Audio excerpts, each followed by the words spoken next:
और कैसे लगाए है? 20 रुपया किलो हैगा। यह तोर भी तो गुलगुला के है वो। लेना है तो ले, नहीं तो मैं हजार था। अरे सुन तो, तोर भी मरस नहीं है, तोर भी मरस नहीं है, सुखाओ जना थे छुए मा गुलगुल हलागे देखे माँ मिठा थे, छुए मा गुलगुल हलागे देखे माँ मिठा थे।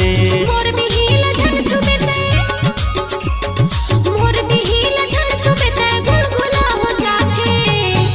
औ ले बेटा ते ले तोरा नखरा झन दिखावे, ले बेटा ते ले तोरा नखरा झन दिखावे।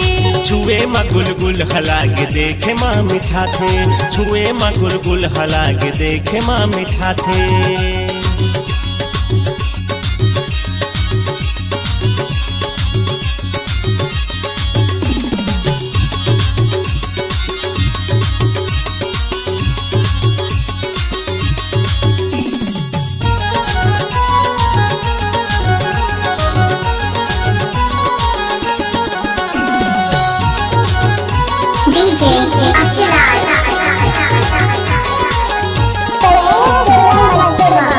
चटक मटक रिंग फंस गोरी नहीं बाजे तोर पाँव, बढ़िया भाव लगा ले आए हंस मुर्गा। चटक मटक रिंग फंस गोरी नहीं बाजे तोर पाँव, बढ़िया भाव लगा ले आए हंस मुर्गा, बढ़िया भाव लगा ले आए हंस मुर्गा।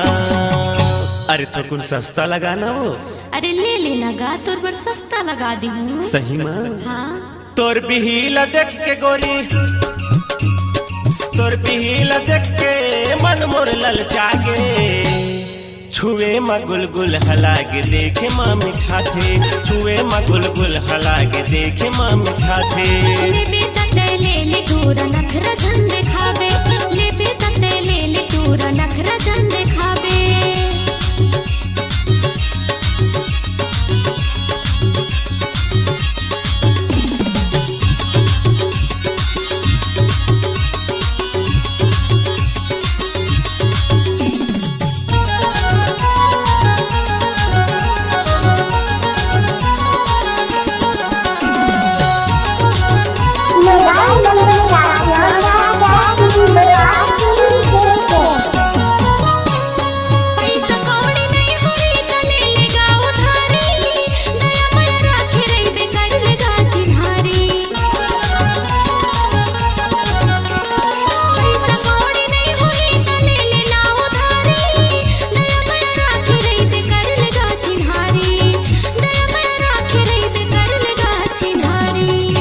सुना काए उधारी में नहीं देवे का?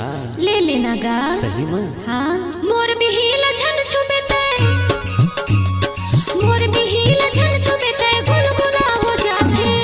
डीजे नखरा झन दिखावे, ले बेटा ते ले तोरा नखरा झन दिखावे।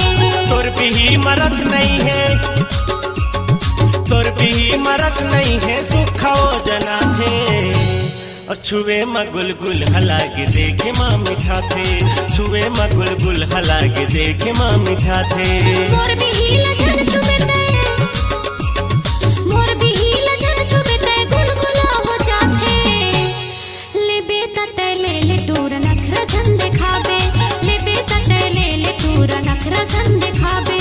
छुए मा गुलगुल हलागे देखे माँ मिठा थे, छुए मा गुलगुल हलागे देखे माँ मिठा थे।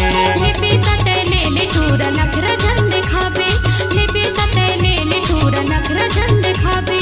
छुए मा गुलगुल हलागे देखे माँ मिठा थे, छुए मा गुलगुल हलागे देखे माँ मिठा थे।